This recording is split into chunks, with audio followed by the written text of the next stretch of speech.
कहते हैं सुबह का भूला शाम को घर आ जाए तो उसे भूला नहीं कहते हैं। नेपाल में केपी शर्मा ओली भले ही भारत के साथ न हो, लेकिन नेपाली जनता तो है।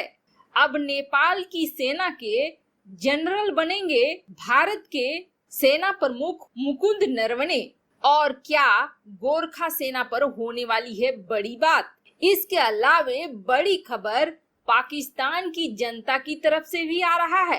पाकिस्तान में भारत के समर्थन में अब इमरान खान पर पड़ रहा है दबाव। भारत की शरण में आने के लिए पाकिस्तान की जनता अब इमरान खान को बाध्य कर रही है। क्या चीन के साथ उनका मोह भंग हो गया? वहीं दूसरी तरफ अब आर्मेनिया ने मचा दी है तबाही। रूस ने अब तुर्की को अपनी अंतिम चेतावनी दे दी है। अब न तो अजरबैजान काराबाख ले पाएगा और न ही जो थोड़ी बहुत बढ़ रही थी इमेज तुर्की के अर्दोगन की, वो रह पाएगी।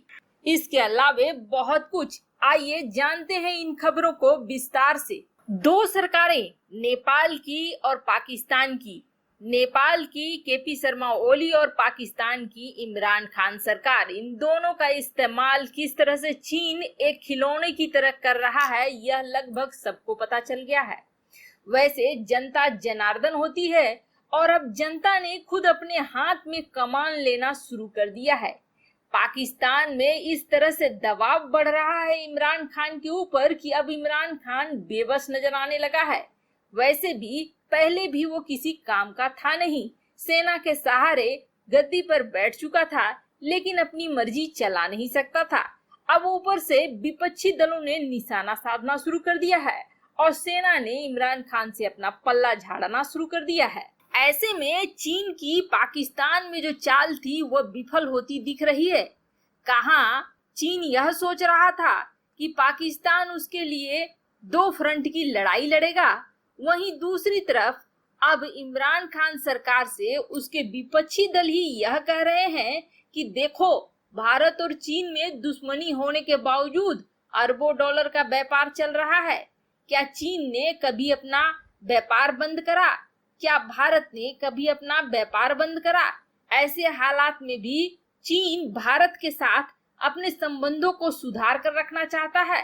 भले ही इधर बीच भारत कितना भी लात मार रहा हो, वह बार बार कोशिश करता है कि उसकी व्यापार फिर से बहाल हो जाए, व्यापारिक रिश्ते मजबूत हो जाए। तो पाकिस्तान क्यों नहीं कर सकता है ऐसा? एक बैठक में विपक्षी दल के नेता फरहतुल्लाह बाबर ने इमरान खान को नसीहत देते हुए कहा है कि उन्हें पड़ोसी देश भारत के साथ अपने रिश्ते सुधारने चाहिए।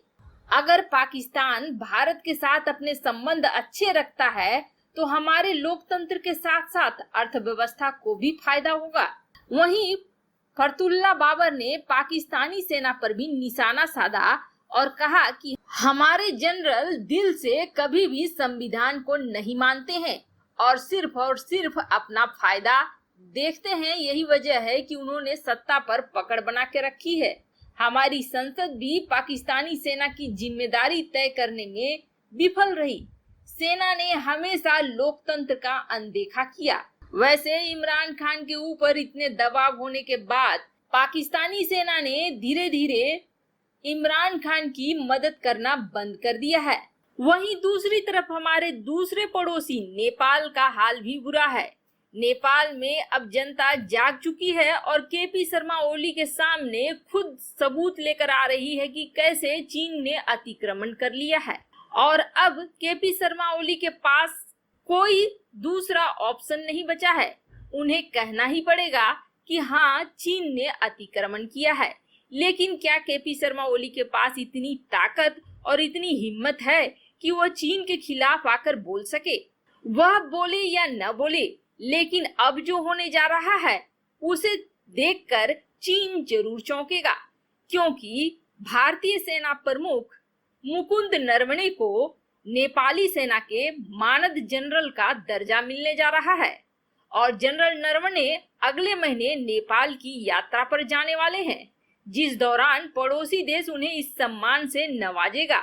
नेपाली सेना के प्रवक्ता के अनुसार जनरल नरवणे इस साल नवंबर में नेपाल का दौरा करने वाले हैं और यह रैंक राष्ट्रपति विद्या देवी भंडारी जनरल नरवणे को उनके दौरे के दरमियान देंगी। वैसे आपको बता दें, भारत और नेपाल के बीच जो हाल ही में तनाव शुरू हुए हैं, उसके बाद नेपाल में किसी भारतीय का ये उच्च स्तरीय दौरा पहली बार हो रहा है। वैसे आपको बता दें, नेपाल और भारत में यह प्रथा रही है कि भारत के सेना प्रमुख को नेपाल में मानद जनरल का पद दिया जाता है, तो वैसे ही नेपाल के सेना प्रमुख को भारत में मानद जनरल का दर्जा दिया जाता है।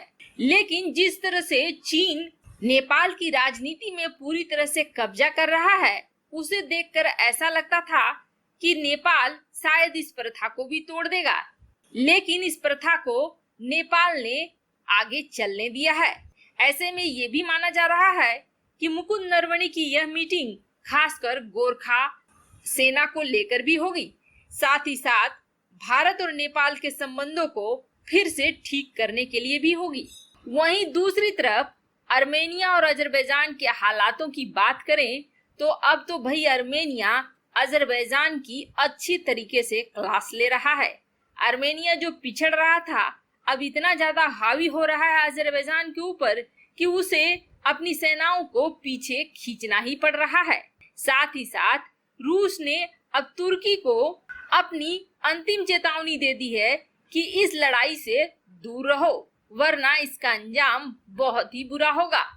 बेचारा तुर्की खलीफा बनने के चक्कर में इस लड़ाई में तो आ गया, लेकिन अच्छा होता अगर वह रूस की बात मानकर अजरबैजान को सुलह के लिए राजी कर लेता। ऐसे में अब न तो अजरबैजान काराबाख ले पाएगा और न ही जो थोड़ी बहुत बढ़ रही थी इमेज तुर्की के अर्दोगन की, वो रह पाएगी।